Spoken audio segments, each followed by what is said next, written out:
Hey guys, how's it going? Eli here, back with another video where today we're going to be having a conversation on when the best time is to buy single Pokemon cards.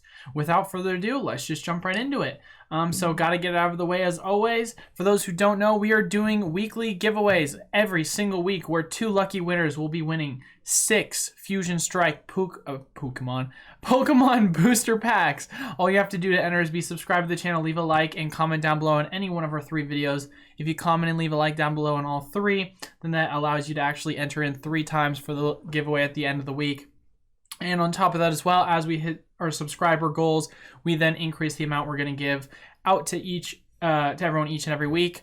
We're about 14 I think away, 15 away from hitting that subscriber goal of 500, and then we will be giving away 18 packs to 3 lucky winners split between all of them. So really exciting that we're finally going to be able to hit that 1,000 goal, and with that we're also going to be able to unlock a lot of community polling and other fun stuff that we can do to kind of get some engagement with you guys in kind of discussing topics having to do with everything going on in the Pokemon market. But yeah, so now that I got that out of the way, I've talked predominantly when it comes to, just the Pokemon market in general. I've really based a lot of it off of sealed product, and then obviously from an investment perspective. This is actually going to be specifically for the collectors. Obviously, there is an investing aspect when it comes to singles. If we're talking about, like, I want to just send in a bunch to get graded and stuff. But more specifically, this is actually going to focus and or center around those people that are wanting to do complete master sets of new, ultra modern cards. So first thing we're going to kind of take a look at is we're going to look at some of the sets and the overall value.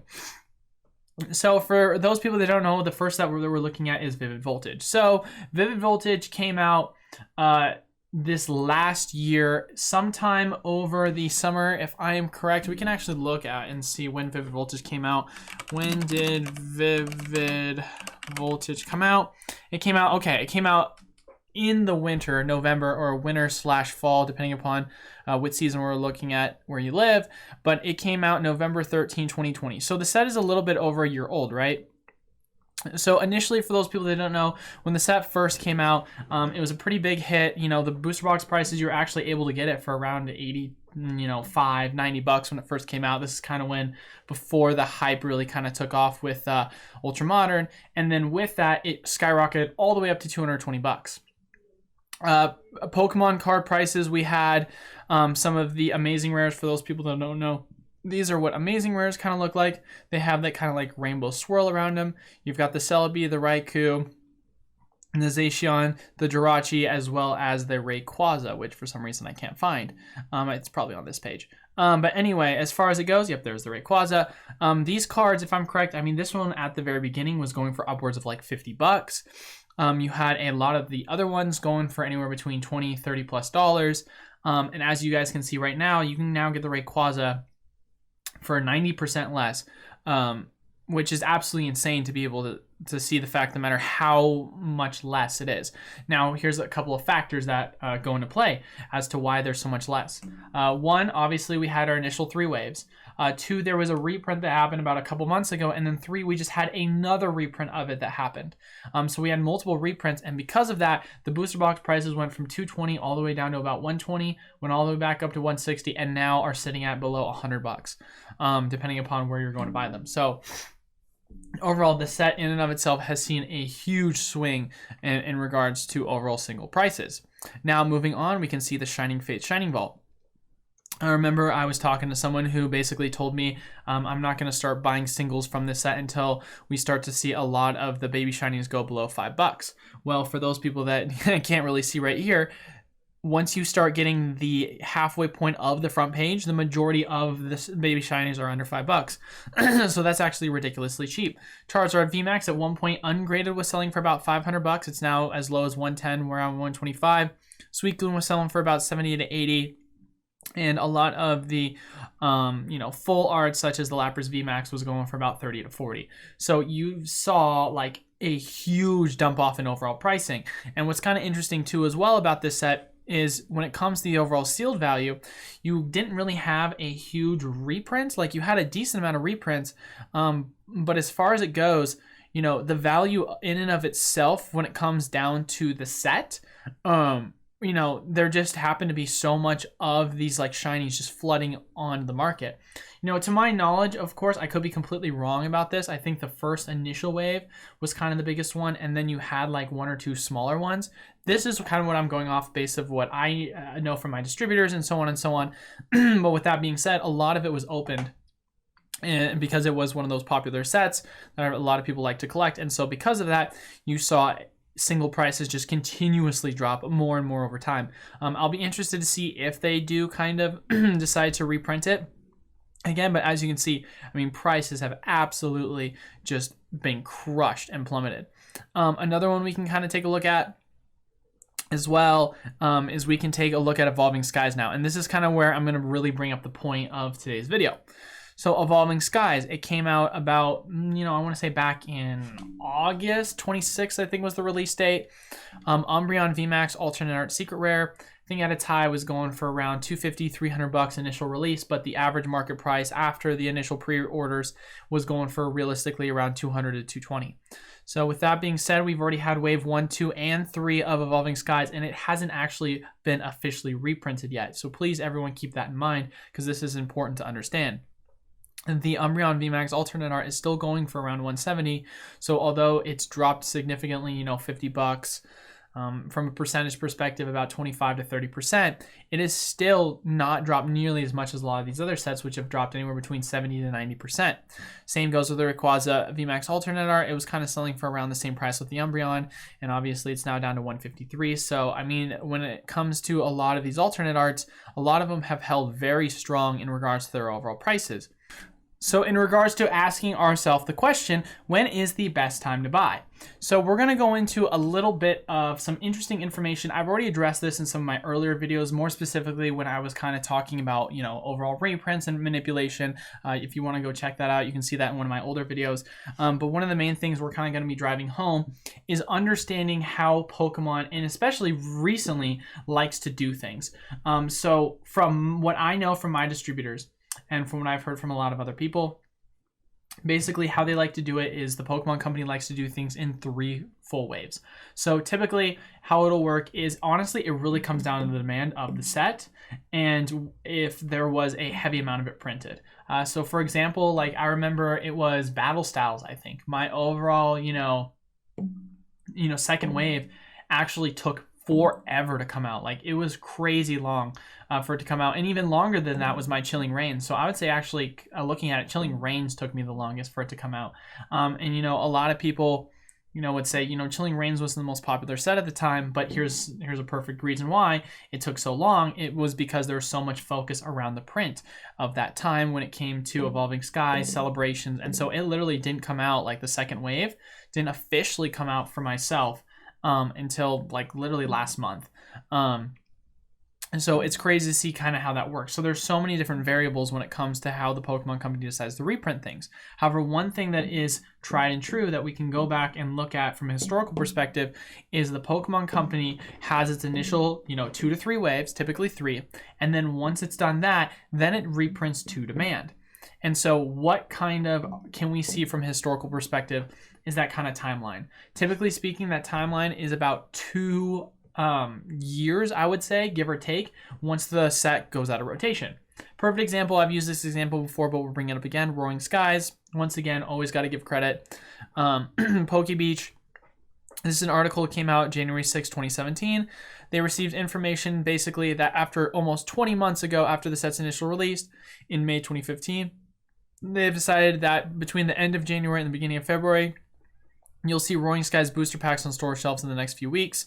This is the first time a set has had a major print run this far after its initial release. According to distributors, the extra print run had to be a special one-time thing. Apparently, TPCI underestimated the demand for the set and didn't print enough of it. So you saw the same thing actually happen with Primal Clash.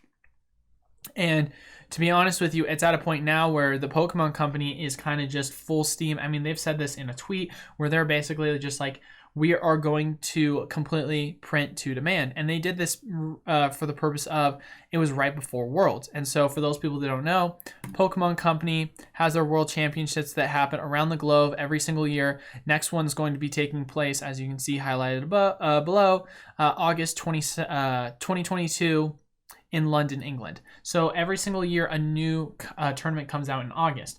And so with that being said, considering the fact of the matter that, you know, this set in and of itself was a competitively viable set because the Shaman did have the ability set up, which honestly is very similar to the Crobat. I mean, it's when you play this card from your hand, once you're a bench, you draw until you have 6 cards. It's literally the same exact card. It's just a Shaman instead of a Crobat, and so that's why they printed the crap out of it. And so as far as it goes, what you're going to more than likely see is you're going to see a lot of these competitive style sets as soon as you see really Worlds start to open up again. Tournaments really start to open it up again within the next couple of months as kind of COVID starts to tame down.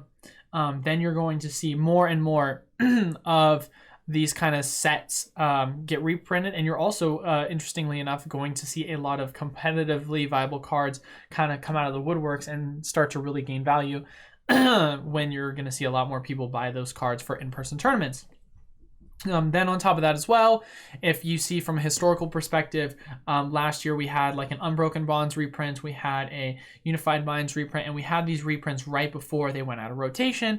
You had the same thing happen, obviously, like I said, prior to that with Roaring Skies and Primal Clash. So it's historically known, regardless of whether or not they say this was not a big enough of a reprint as they expected, it's at a point now where the Pokemon Company really likes to tighten things down within the past 4 to 5 years, right before an initial, you know, tournament, or I should say right after, you know, its initial releases leading up to the tournament.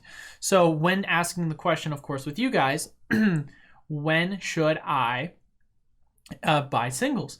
Now, I would say from a general perspective, and I think this is pretty obvious, but I might as well say it for those people that are new to the channel or just are new to the Pokemon community, you never want to buy singles immediately after a set releases.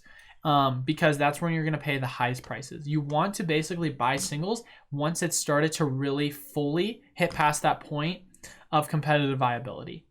That's kind of my personal opinion. And the reason why that is because the demand for that set is at an all-time high when it comes to a competitive perspective, and so the Pokemon Company likes to favor a lot of their competitive players, but also at the same exact time too, even if the set isn't a competitively viable set, then you will still see the Pokemon Company see the demand that is happening within the market, and so you will see these reprints start to come out. So obviously taking a look back again at the older set we saw with Vivid Voltage has had its initial 3 waves. It's had 2 full-on reprints. Of course, this is like what I said, this is what I know from my distributor. It could be different and said in different ways. You know, some people could look at it as, no, we had 4 waves and this was 1 extra. But regardless of the fact of the matter, there's been 5 separate times that Vivid Voltage product has been thrown out on the market. Then obviously, like we were looking before, you had your Shining Fates, which in my personal opinion, I think the reason why the cards went down so much in value is because 2 reasons. One, it's one of those sets that was a special, you know, kind of spring collection set. And so it obviously is, you know, going to be a lot more printed. So there's going to be a lot more out there because they expect the demand to be high because it's one of those cool collection sets.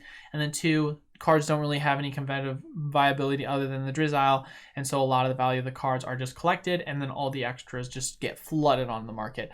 And then lastly, looking at Evolving Skies now, we have seen that Evolving Skies has had its initial 3 reprints. So in my personal opinion, of course, not financial advice, I'm not a financial advisor, you ask yourself the question, is there going to be another reprint for Evolving Skies? In my personal opinion, I'm 95% confident, even higher than that, but of course I'm never going to say something's 100%. So I'll say 99.9%, right? And the reason why I feel confident we're going to have another Evolving Skies reprint later down the line is for 2 reasons. One, this is one of these sets that is already very, very popular as it is because of a lot of the amazing alternate arts that you can grab. And then 2, this is very much so a competitively viable set. And I've talked about this too in the past in one of my videos where I talked about what's the best kind of sets to invest in. I talked about the ideas of competitively viable, collectability, and then also hybrid sets. So this is one of those sets where it's a little bit of A, a little bit of B, and so the set in and of itself is going to perform really well compared to other sets like, let's say, Battle Styles that's specifically just competitively viable, or just other sets. Let's take, like, you know, I guess you want to say Chilling Reigns, or I don't know, celebrations. Let's do celebrations more if that's just competitive or collectively viable. So you have the best of both worlds with this Vivid Voltage set, or sorry, not Vivid Voltage, with this Evolving Sky set. And so with that being said, I think that it would not be surprising if sometime within, I want to say next year, leading up to the August tournament, that could be at the start of January, that could be sometime, in March, or even a couple months before that. I wouldn't be surprised if they did another reprint for Evolving Skies. And hell, even with seeing what's going on with Vivid Voltage, Vivid Voltage, I don't know exactly what the next rotation cycle is. We can see what it actually is going to look like. Pokemon TCG next rotation for standard. We can take a look and see what Vivid Voltage next rotation is. All right, so as we can kind of see from doing a little bit of Google searching, what we come to find out is that basically how the standard format rotates from for Pokemon Worlds is you have these letters that basically regulate the mark of which sets will be rotating out next. So as you guys can see, future stats formats rotate for 2023 season. Cards with the D regulation mark will rotate while E cards will remain legal in play. So they use this example, Boss's orders from the set Rebel Clash. And then as you guys can see going back, we can take a look and see Pikachu VMAX here if you guys want to, because it's hard to see. We can open it in a new image.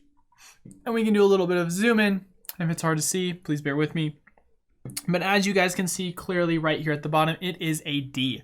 So basically what that means is that the set is going to be coming out of rotation this next rotation cycle, basically the start of August of next year. So for me, having it been the last three sets, Sword and Shield, Rebel Clash, Vivid Voltage, it totally makes sense to me that they've done such a huge reprint for Vivid Voltage. One, because of competitive play for the set, and then two, more specifically, because of the overall collectability of it. Now, speaking of which, when it comes to the overall competitive viability of the set, you have to ask yourself as well, okay, let's take a look. Let's go back and see Vivid Voltage and look at some of the cards that are actually competitively viable, because a lot of people would not consider the set Vivid Voltage to be as competitively viable as, say, a lot of the newer sets like Evolving Skies, or Sword and Shield base has a lot of competitive cards.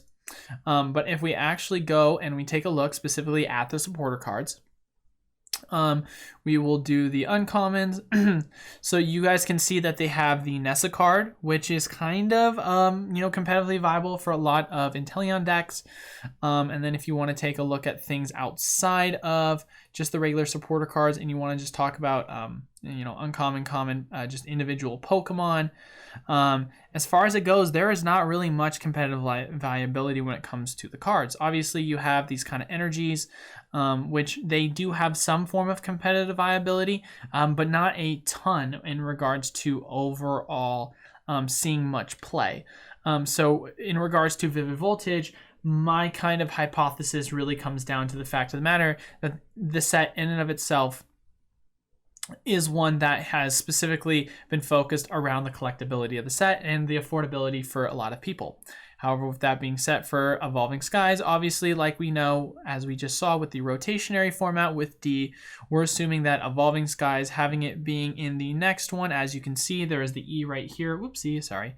The E is right here. It might be a little bit hard to see. Once again, I can always zoom in on the image just so that you guys can kind of see it a little closer. But there is an E on the rotation for the upcoming set. So these are actually very important things for you guys to understand when it comes to rotations, because if you just literally keep note of these symbols, more specifically, I shouldn't say symbols, I should say just these letters, then you can know, okay, which ones are going to be coming in and out of rotation from a competitive format. So it'll allow you guys to know, okay, is there potential reprints coming? So that is another interesting question, because I've obviously stated it. More than likely, I think you're going to see Rebel Clash and Sword and Shield get a reprint. Now, does that mean booster boxes? That is potentially true. I would say, speculatively speaking, I would say more or less booster boxes are going to get reprinted. I could be completely off base, but I highly doubt that they're specifically only going to be doing huge reprints for the Sword and Shield Elite Trainer boxes from base set. I think that it ultimately doesn't really make sense for them just to do that, because you're going to be able to gain access to a lot more cards that way. I mean, honestly, I could be completely off base with this, but like even Rebel Clash has really started to show up a lot with singles, and you've even seen the price of Rebel Clash booster boxes actually start to go down. And as far as it goes, when it comes to actual competitive viability, this is one of the most common sets when it comes to really popular cards in the competitive format. So you have like Capture Energy, for example.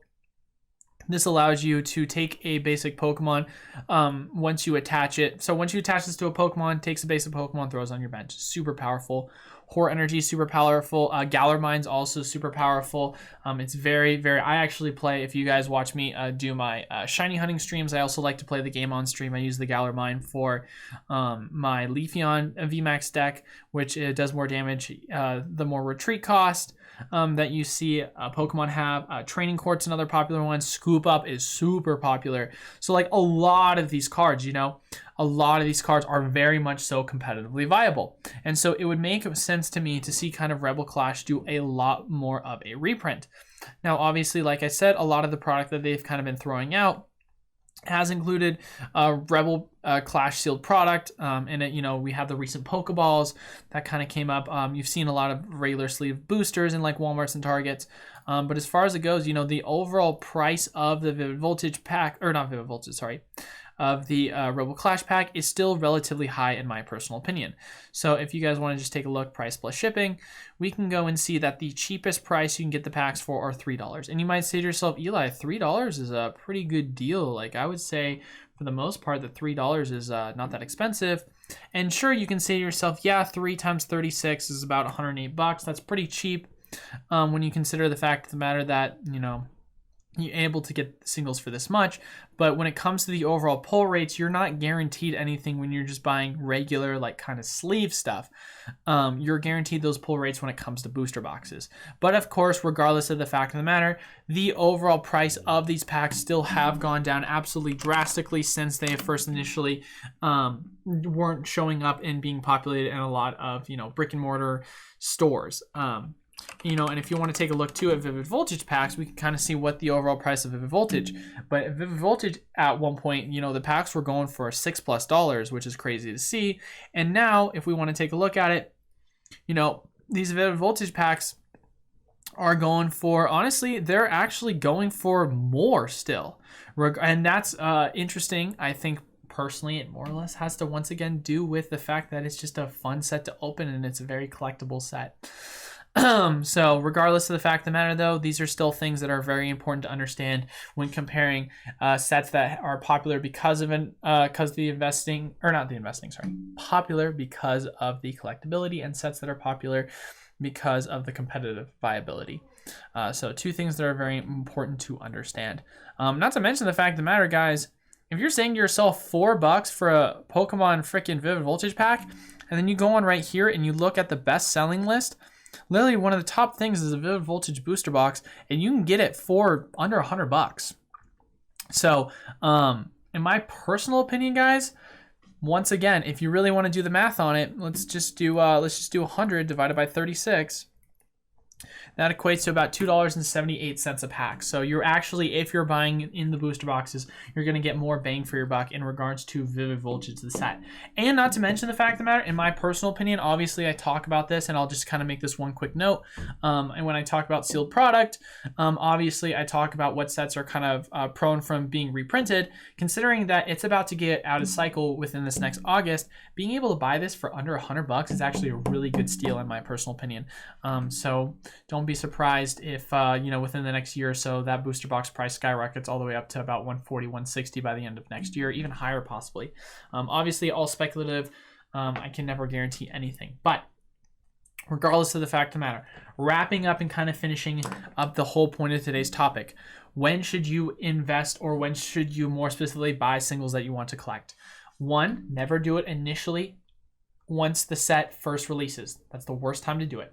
Two, if you want to start buying it and you're a lot more eager, I would wait at least 3 to 4 months. Be patient. Once you start to see that a lot of the booster box prices start to go down after the first initial 3 waves, that's when I would say the first kind of sign is, okay, if you want to, then you can come in and you can start buying them at a cheaper price, especially when determining how, you know, popular the set is. If the set's not super popular, prices are probably going to drop faster, but also at the same time, you also have to look at it from a competitive viability perspective, because a lot of these competitive cards will hold a lot more value compared to a lot of the collectible cards, which can hold value. However, if there is not much of a competitive viability to it, it will eventually start to go down in value. And then lastly, if like say Evolving Skies, for example, perfect example, a lot of the cards have gone down, but not a ton, then you can always wait for another, you know, 4th or 5th reprint as far as it goes, because like Vivid Voltage, that did get that 4th and 5th reprints or wave, whatever you want to call it. Obviously you saw the singles market absolutely crash for it. So in regards to Evolving Skies, you can always be patient with that. And at the end of the day, guys, if by the time it goes out of rotation, it doesn't get reprinted, then at that point you can say to yourself, I'm just going to come in and buy, because odds are there's still going to be a ton of Evolving Skies booster packs being open, and the value is still going to continuously go down, because once again, when it comes to booster boxes, more and more gets opened, it becomes more scarce, and so it becomes more valuable. Versus when it comes to singles, it's the other effect. As more and more booster boxes get opened, there becomes more and more supply on the market, which then in turn allows the prices to be competitive and go down more and more. So you just have those 3 ways in how you want to kind of look at it when it comes to what time is appropriate for you to buy the set. But yeah, as far as it goes, that is all I have for today's video. As always, make sure to leave a like down below, subscribe to the channel, and comment if you have any questions about kind of this topic or anything you want me to talk about. Really appreciate everyone's support. And like I said, we're doing weekly giveaways every single week. 2 winners will win 6 Fusion Strike booster packs. And all you have to do to enter, leave a like, comment, and be subscribed to the channel. And you can comment and leave a like on each one of our 3 videos, and that will allow you for up to 3 multiple entries. So that is all I have for today's video. Thank you guys all so much for watching. Until then, I will see you guys next week. Peace.